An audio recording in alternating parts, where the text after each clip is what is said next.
Hey, what's up, everybody? It's Billy Holmes with Holmes Hot Rod and Cycles, and we're just now getting done shooting a promo video out here on our ranch. That's a beautiful day, and we're going to start working on this 68 C10. We're going to start knocking out the wiring and getting all the electrical taken care of. So y'all hang around, and we're going to show y'all how to do that right now.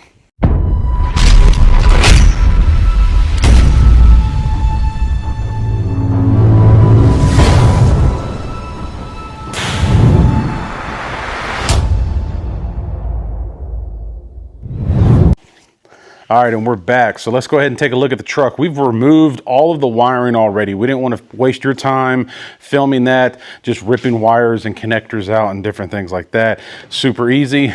What's electrical? You just remove it. Simple as that. But we will show you kind of what we did, and what is completely gone is the side markers, the headlights, the bulkhead wiring in here. We went ahead and removed some of the grommets and the choke wire and different things like that, getting ready for the engine replacement. We went ahead and removed the tail lights, the side markers, make sure all of those were removed, the license plate light, ripped all of that stuff out. These were kind of a pain. These were all original looking brackets here, so they were just real hard to kind of get out, real finicky of popping that out. But we got that taken care of, pulled it all out of the frame, and the biggest part was just getting the gauge cluster out. We removed the steering column that y'all saw in the earlier episodes that were not going to work. It was the new column, but it had like a stiff spot in it, so we went ahead and removed that and remove the gauge cluster, all the wiring. We just kept the radio sitting in place and the ignition switch. Everything else is completely gutted out of here. The fuel tank wiring, we went ahead and removed the brake lines as well, which we'll hit on another episode. But while we were removing the wiring, we removed the brake lines and the fuel lines that were left from us removing the engine and just basically cutting it at the firewall. But this is the first step of the electrical job, is removing all of the wiring, all of the connectors.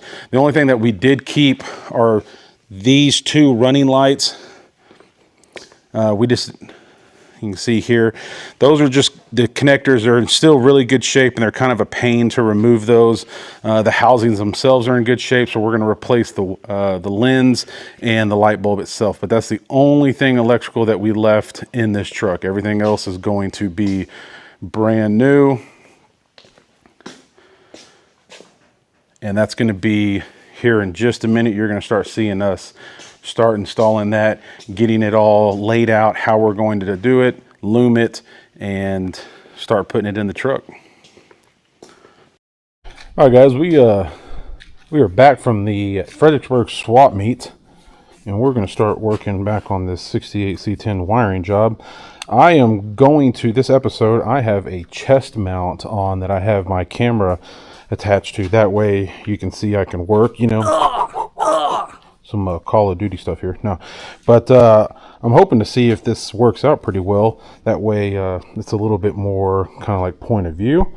I'm going to try to see if this works out and if I like it or if y'all like it. But I'm going to try this out, and if not, we'll go back to basically being on the stand and stuff like that. So we have the wiring kit in for the 68 C10. We got a really good deal. It is a Speedway universal kit. They do make kits, specifically American Auto Wire, that I'm a dealer for. They do make wiring kits specifically for this truck and many others, but the owner found a really good deal on this one, brand new, on Marketplace, somewhat local. So we're going to go ahead and make this one work. We're going to go through it. You see a lot of these basic connectors. We don't use these. We trash those. But it does have relays and stuff like that. It has a a light switch here that looks like it should fit this particular model truck. It has the brights, so that's good there. Let's see what we got here. This looks like let me close you right here. The starter headlight ground wiring kit. You can see the purple wire. It's going to have a lot of ignition stuff. This is the fuse box, and let's go ahead and tear this open.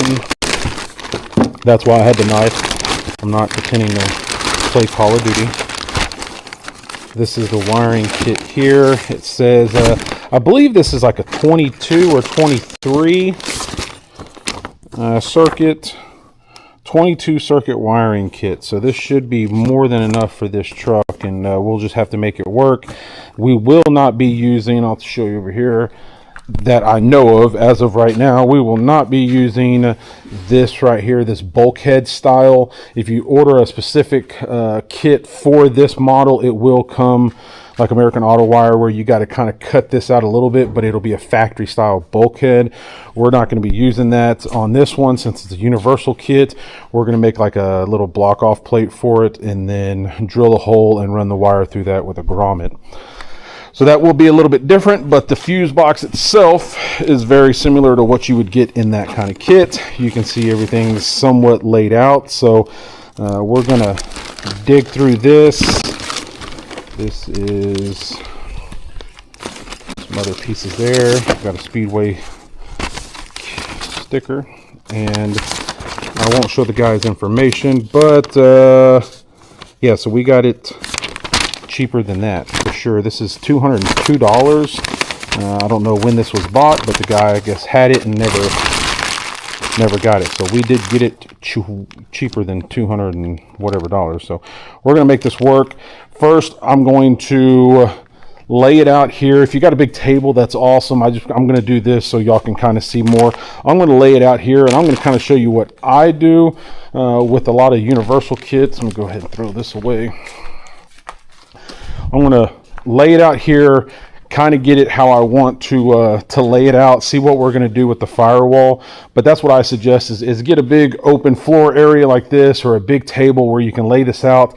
Get you a bunch of zip ties, which I'll go pick up here. A lot of people don't realize when I do wiring jobs, I swear I use probably 2 or 3 packs of these zip ties, and I will cut most of them off. I mean, zip ties are super cheap and they help me organize it. It's the way my brain works. So I'll probably use 150 zip ties or so and end up cutting a bunch of them off. To me, they're just temporary tools, I guess you would say. So I'm going to get those, and then we're going to start laying this out on the ground and figure out what we got, what we don't got, and then start looming. So let me go ahead and set this down. Again, this is new to me with this chest rig, so hopefully this works out. If not, then I'll never use it for this again, and I'll have to find out to do something else with it. But we're gonna get some snips, and you're gonna probably see my feet in flip-flops a lot. All right, so let's see here. Okay, so we're going to start undoing a lot of these. Make sure you don't cut your wire. And we're going to straighten these out.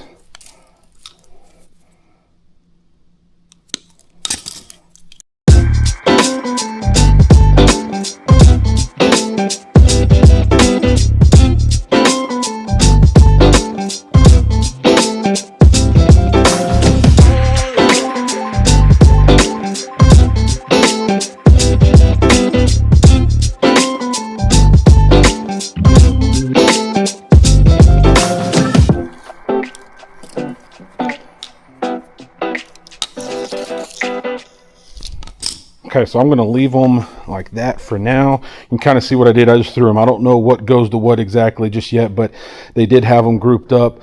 So I'm going to find the front half of the vehicle, it being the headlights, the front turn signals, the horn, the electric fan, if we run an electric fan, different things like that. So basically everything that goes to the front of the engine through this passageway here. Okay, then we'll have the engine wiring. All of that will come out somewhere right in here, and then we'll divide the rear end of the truck wiring, being tail lights, license plate light, rear running lights, rear blinkers. In this case, it's not going to be a gas tank because you can see the gas tanks in here. But if you had another truck that you're putting the gas tank in the back, you'd run that there.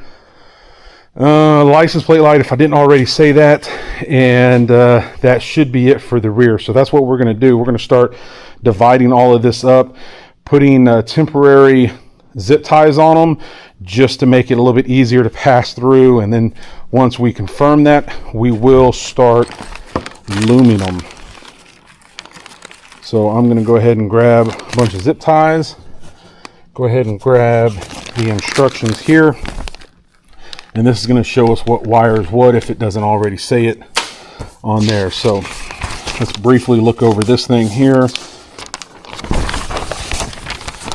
All right, so we have the additional accessory wires. You can see here how it tells you what everything is. So you have your engine compartment feed wires, your rear body wires, instrument cluster, turn signal, radio, ignition, headlight, brake switch, and then dimmer connector dome feed. So the big ones are going to be this engine compartment feed wires.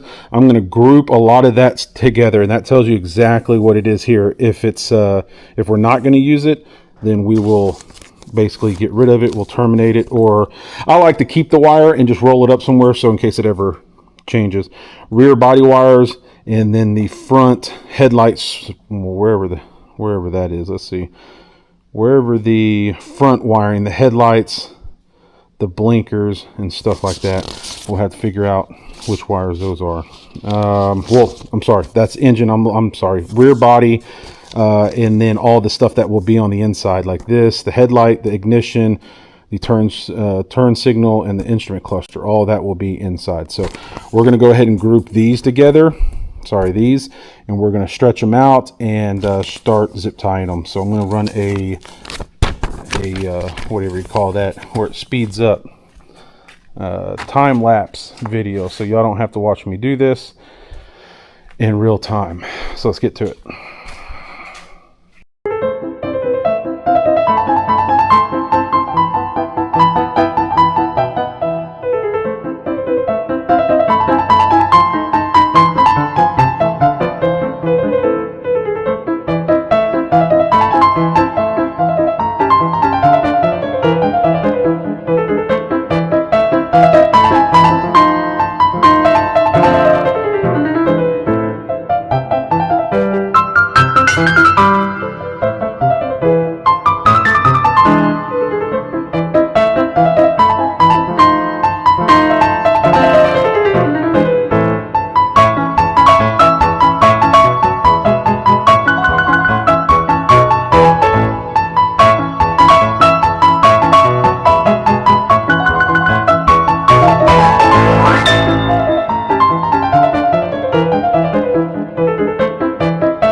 So as you saw in the time lapse, what I was trying to do is basically loom everything that's going to be externally on the truck, which are this group, these three here.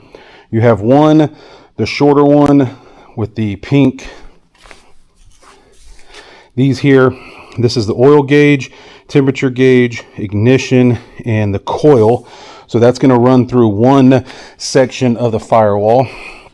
And this being universal, you can run all of these together through the same hole. I'm just trying to kind of replicate how it did on the truck itself, and kind of where it came out.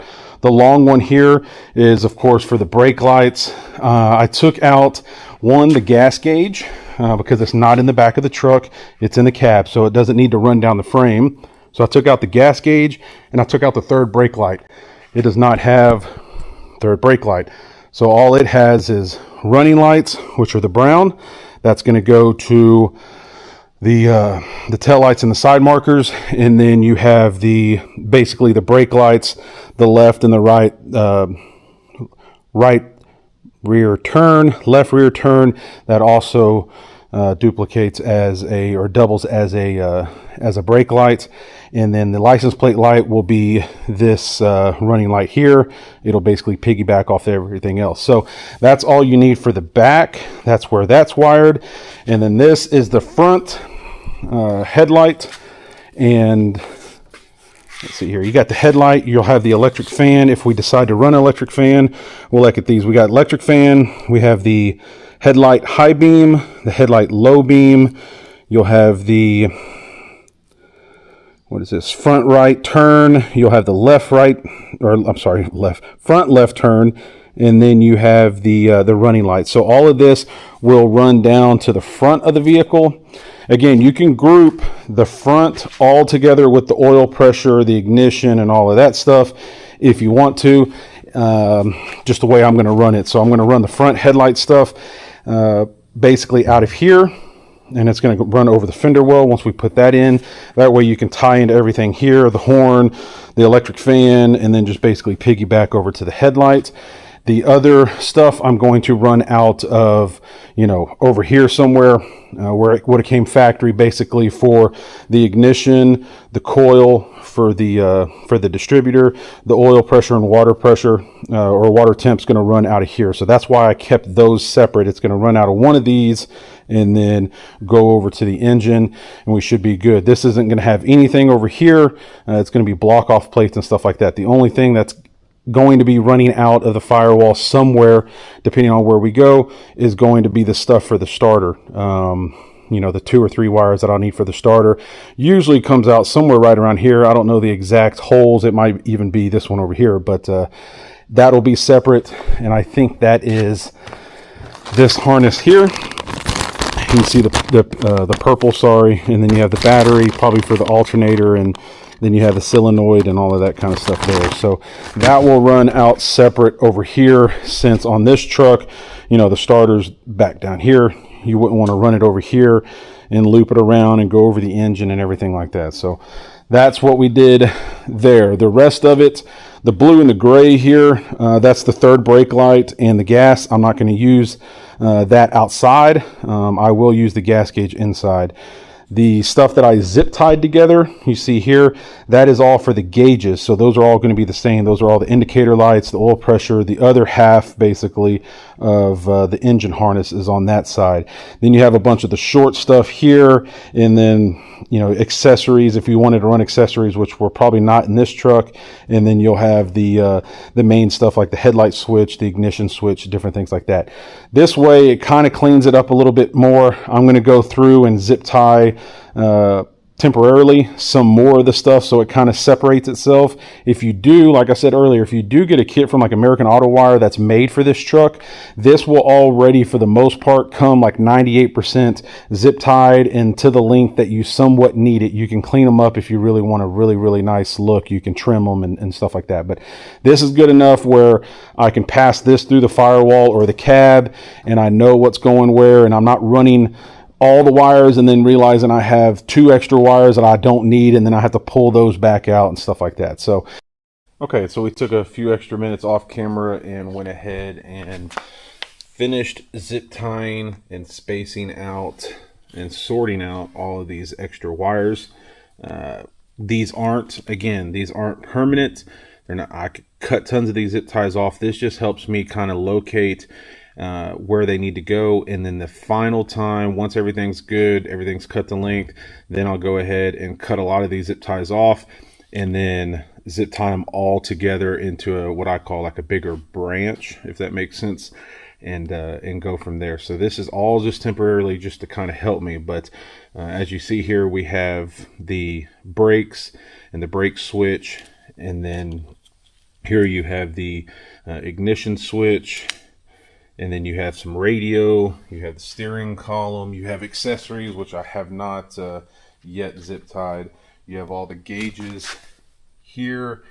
You have the reverse light and the gas gauge I'll use, the bright, and then of course the 3 that we had already loomed.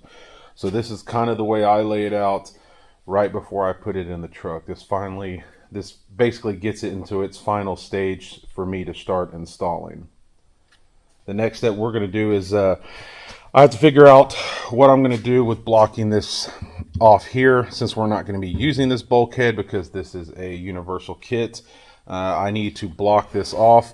My plan is to use a block off plate that doubles with a hole in the middle that acts like a bulkhead. So I'll block this off with a metal plate. I'll put silicone around it, and then I will drill a hole and use a rubber grommet, and we'll run the section of wires out that go to the headlights and the horn and basically the front part of the truck. So that's what I'm going to work on today, is getting this done on the outside and where it looks good, and then on the inside we're going to start working on an adapter piece for the bulkhead, or not, sorry, for the bulkhead, but for the fuse box that you can see there. So it's going to be kind of a sandwiched bulkhead that looks different on each side, if that makes sense. So we have some folder material. It's that kind of that real thin cardboard, and we're going to start measuring and cutting out designs for this and try to make this look pretty decent.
All right, we got the bulkhead block off plate all finished up. We are going to send it off to powder coat. It is just temporarily sitting in here.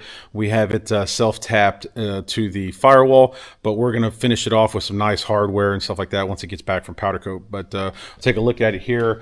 We drilled the hole here in the middle, which will get a nice grommet, of course, after it's powder coated, and we're going to get some nice hardware. We're going to seal around the edges on the inside, so that keeps the moisture and the debris out. We are keeping these two holes. One of them is for the speedo cable, and the other one is for a manual choke cable if he decides to run that. If not, we'll put a block off grommet in that one as well. These here are for the insulation pad, so we didn't want to cover any of these up. Those are those little rubber, I guess, push pins that push and hold that big piece of insulation to the firewall on the inside. But there's the cover.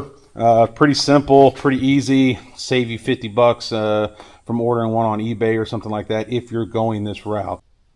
All right, now that we got the outer panel made with those 4 bolts, we're going to move to the fuse box and make the inner panel for this. This is mounted with 2 legs. There are 2 bolts. We're not going to bolt that directly to the firewall. That wouldn't make sense. It wouldn't look very well. So we're going to use these 4 bolts that we have for the panel. We're going to order them a little bit longer. We're going to put about a 1/2 inch spacer, and then we're going to put a panel, adapter panel that goes from that to this here. So it's going to stand it off the firewall on the inside about 1/2 inch. That way you're not going to see the bolts coming through the firewall that we use to mount that. Hopefully that makes sense. Very similar to this, but on a very, very much smaller scale. You got 4 bolts to a bracket, and then this would be the fuse box. This then bolts to the bracket here. Just remember, it's flipped, it's on the inside, and the bracket's going to be way, way smaller than that. But same concept with this, but on the inside for the fuse box. So let's go ahead and start doing that. All right, so I'm going to take a very rough measurement on the size panel that we're going to need. It looks like it's going to be about 6 inches by 5. 6 by 5 should give us a nice panel to work with, and then once we get that cut out, we can bolt it to the back, and then we can make the edges nice, round off, do whatever we need to do there. All right, guys, we're going to stop right there in this episode. Next episode, part 2, we're going to get back on the wiring harness and show you how we complete those panels that we're talking about. We're going to send them off to powder coating, get them back, and start putting the wiring harness in the truck. So I appreciate y'all hanging out for today. Y'all like, subscribe, check back in a couple of days for part 2, and we will see you then. Thanks.